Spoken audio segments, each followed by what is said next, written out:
زحمت ہو تو تھوڑا تھوڑا سامنے آ جائے، ذرا ماحول میں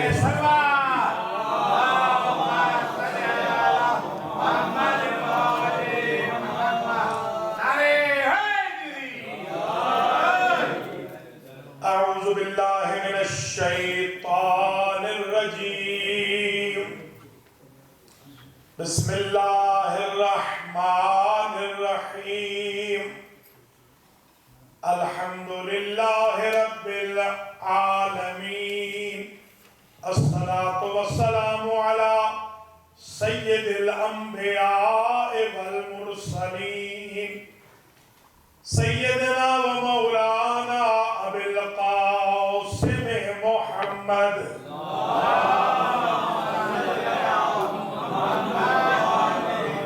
ثم الصلاة والسلام على اہل بیتہ الطیبین، اما بعد فقد قال اللہ سبحانہ وتعالی فی کلامہ المجید وفرقانہ الحمید، بسم اللہ الرحمن الرحیم، ان اول بیت وضع للناس للذی ببکۃ مبارکا وہدی للعالمین۔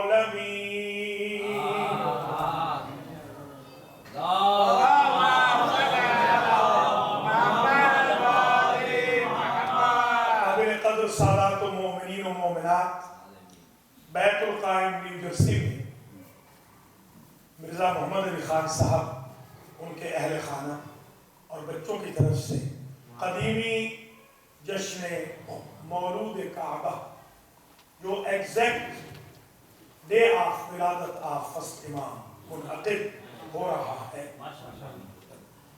اس کو سب سے پہلے تو میں آج کے اس جشن سعید میں قرآن مجید سے مولا علی کی ولادت کو ثابت کرتا ہوں، کیونکہ ابھی خان صاحب نے پرچہ بھی دیا ہے، اکثر لوگ اب یہ کہنے لگ گئے ہیں کہ دلیل دے کہ مولا علی کعبے میں پیدا ہے، تو آج ذرا قرآن سے پہلے تو دلیلیں سن لیجیے۔ پہلی دلیل قرآن مجید سے، اللہ کی ذات نے اپنے گھر کو بیت کہا، دار نہیں کہا۔ دار ہے دور سے، بیت ہے بیتوتہ سے۔ دار اسے کہتے ہیں جس میں انسان رہے دن کے وقت، رات نہ گزارے۔ بیت اسے کہتے ہیں جس میں رات بھی رہے۔ اللہ نے کہا ان اول بیت وضع للناس، پہلا بیت جو لوگوں کے لیے بنایا گیا للذی ببکہ تھا، وہ ہے مکہ کی سرزمین میں۔ تو اللہ نے کعبہ کو کہا بیت۔ اللہ خود تو نہ رات گزارتا ہے نہ دن گزارتا ہے، اس لیے کہ اگر وہ خود کسی جگہ محدود ہو تو خدا نہیں رہتا۔ اب دیکھنا یہ ہے کہ بیت عربی میں اس وقت تک ہو نہیں سکتا جب تک اس میں رات نہ گزارے، تو جب آج کوئی بیت میں اندر نہیں جا سکتا تو پھر بیت کیسے ہوا؟ تو اب کسی ایسے کو تلاش کیجئے جس نے 3 راتیں اپنی ماں سمیت کعبہ میں گزاری ہے اور وہ بیت اللہ بنا۔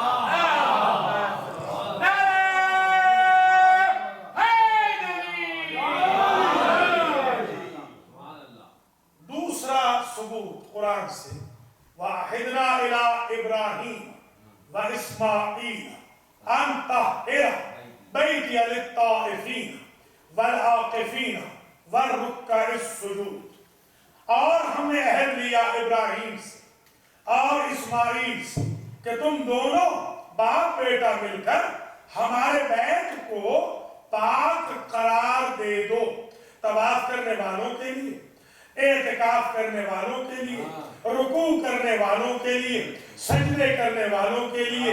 خانہ کعبہ وہ مسجد ہے جو 24 گھنٹے کھلی ہے، طواف والے بھی ہر وقت ملیں گے، ہمیشہ آپ کو رکوع والے بھی ملیں گے، سجدوں والے بھی ملیں گے، مگر اعتکاف ہوتا ہے مسجد کے اندر۔ جب کوئی اندر جاتا ہی نہیں تو اعتکاف کیسے ہوگا؟ اور شیعہ سنی دونوں کی فقہوں میں ہے کہ اقل مدت اعتکاف ہے 3 دن، 3 دن کا مذہب رہنا ہوتا ہے اندر، تو سوائے علی کے اور فاطمہ بنت اسد کے کوئی 3 دن اندر رہا ہی نہیں جس کے لیے خانہ کعبہ کو پاک کروایا۔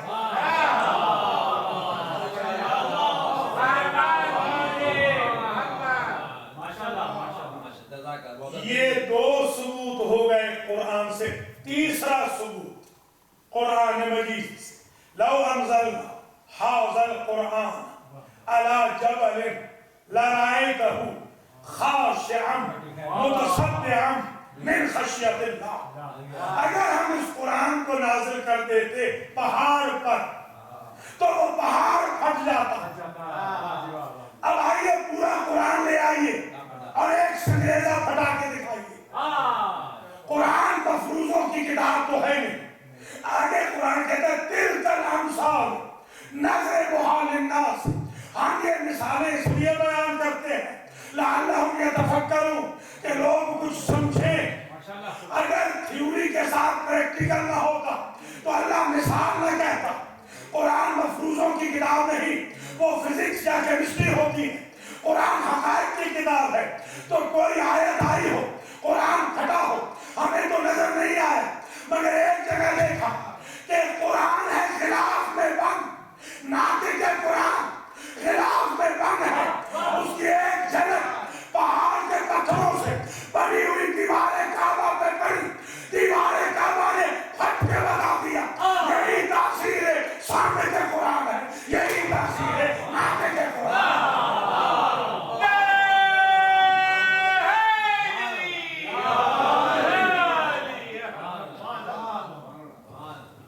یہ 3 ثبوت ہو گئے قرآن مجید سے۔ چوتھا ثبوت قرآن سے سن لیجئے، اور بس میں آپ سے اسی حد تک اجازت لیتا ہوں کیونکہ لوگ بہت تھک چکے ہیں۔ آئندہ کے لیے اگر بیچ میں ہمیں پڑھا لیا جائے تو زیادہ مہربانی، کیونکہ پڑھنے والے سارے چلے جاتے ہیں، بڑے ماشاءاللہ سمجھدار ہیں اور سلام دیا اور چلے گئے، لہذا آئندہ ہمیں یا تو پہلے پڑھا لو یا بیچ میں پڑھا لو۔ آخری نکتہ سنیے اور اجازت دیجیے۔ قرآن مجید سے چوتھا ثبوت یہ ہے کہ بسم اللہ الرحمن الرحیم، خود یہ بسم اللہ، خود بسم اللہ ثبوت ولادت علی ہے کامل۔ عرض کرتا ہوں کیسے، ذرا سن لیجیے۔ ایک کتاب ہے دی اسٹوری آف الفابیٹس، اسے لکھا ہے آکسفورڈ کے پروفیسر نے۔ اس نے ڈاکٹر ایڈورڈ کلام نے لکھا کہ مصر والوں کا اور فینیقیہ والوں کا آپس میں معاہدہ تھا، وہ دور سے کوڈ ورڈز کے ذریعے ایک دوسرے کو بزنس سمجھا دیتے تھے۔ مثلا اس نے لکھا الفابیٹس کے ذریعے اگر بیچنا ہوتا درخت تو وہ شین لکھتے اور دکھا دیتے، پتہ چلتا کہ درخت بیچنا ہے۔ اگر درخت پہ پھل ہوتے تو نقطے لگا دیتے، اگر وہ ثمر بلا شجر بلا ثمر ہوتا تو اس میں سے نقطے ہٹا دیتے، جیسے شیعہ اور سنی کے بالکل وہ بھائی ہیں مگر نقطوں کے ساتھ، ثمر کے ساتھ اور ثمر کے بغیر۔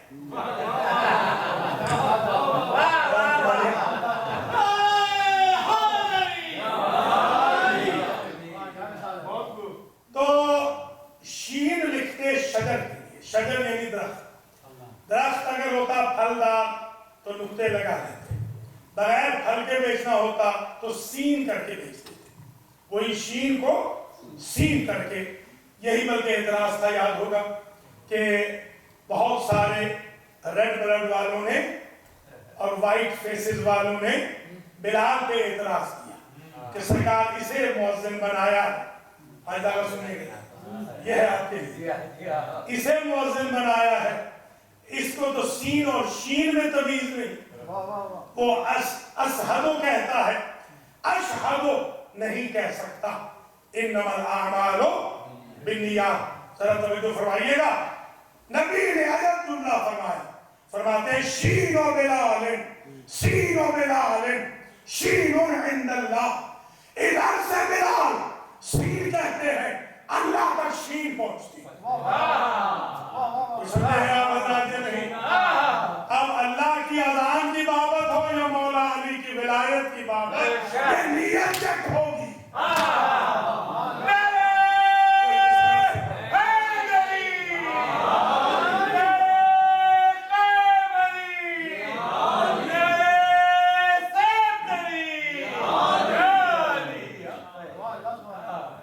تو آپ نے ملاحظہ فرمایا کہ یہ طریقہ تھا ان کا. مثلا لکھا انہوں نے کہ اگر جمل اونٹ بیچنا ہوتا تو جیم کے ذریعے بیچتے، جیم جمل سے، اور جیم ہبرو میں جیم یا میم کیمل کو کہتے ہیں.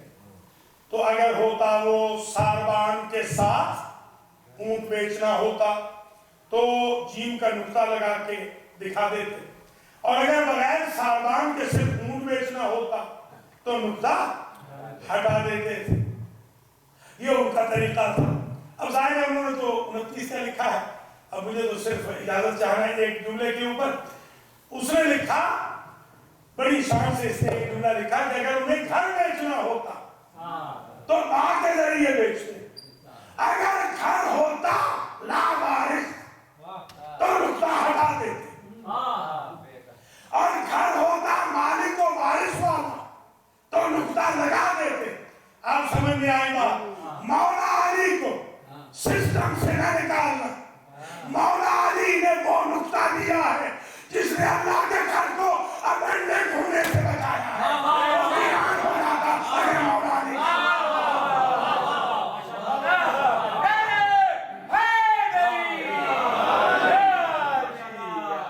یا محمود بحق محمد، یا اعلی بحق علی، یا فاطر بحق فاطمہ، یا محسن بحق الحسن، یا قدیم الاحسان بحق الحسین و ذریت الحسین. پروردگار تجھے واسطہ ہے اپنی عزت و جلال کا قدیمی جشن مولود کعبہ کو جناب مرزا محمد علی خان صاحب، ان کی بیگم صاحبہ، ان کے فرزندان وجاہت نجم مرتضیٰ سے قبول و منظور فرما.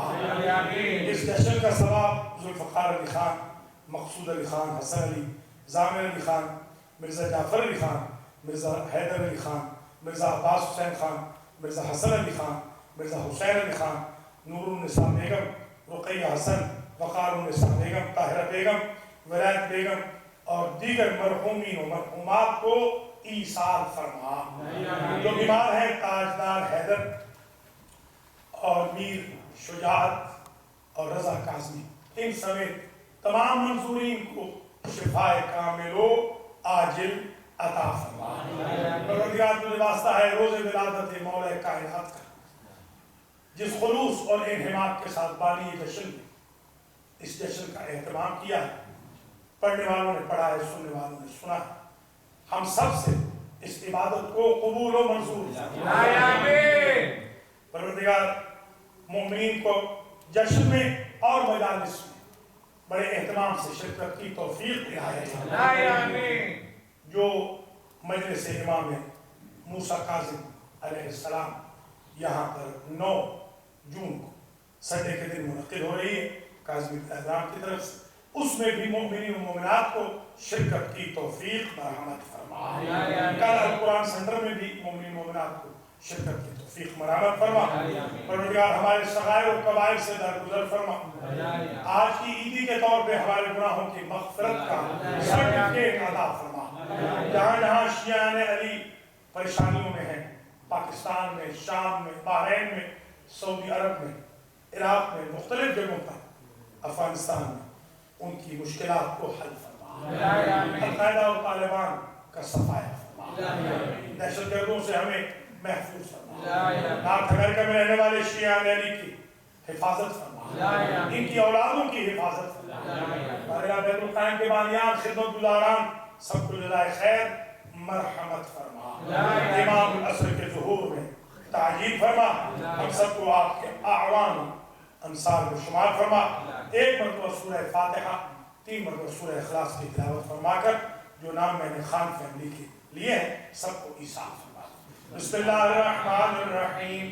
الحمدللہ رب العالمین الرحمن الرحيم مالك يوم الدين إياك نعبد وإياك نستعين اهدنا الصراط المستقيم صراط الذين أنعمت عليهم غير المغضوب عليهم ولا الضالين بسم الله الرحمن الرحيم قل هو الله أحد الله الصمد لم يلد ولم يولد ولم يكن له كفوا أحد بسم الله الرحمن الرحيم قل هو الله أحد الله الصمد لم يلد ولم يولد ولم يكن له كفوا أحد بسم الله الرحمن الرحيم قل هو الله أحد الله الصمد لم يلد ولم يولد ولم يكن له كفوا أحد اللهم بالصواب هذه الفاتحة وسورة الإخلاص والمحفل والذكر بتوسط الأنبياء والمرسلين سيدة نساء العالمين أمير المؤمنين إمام المتقين وأئمة الطيبين إلى أرواح المرحومين ذوالفقار علي خان مقصود علي خان حسن علي زامن علي خان مرزا جعفر علي خان مرزا حیدر علي خان عباس حسین خان مرزا حسن علی خان مرزا حسین علی خان نور النساء بیگم رقیہ حسن وقار النساء بیگم طاہرہ بیگم ولایت بیگم وسائر المرحومین والمرحومات لمؤسس هذا المحفل وسائر المرحومين والمرحومات لهؤلاء الحاضرين والحاضرات اللهم اغفر ذنوبهم وارحم على أحوالهم واحشرهم مع النبي وأهل بيته الطيبين الطاهرين المعصومين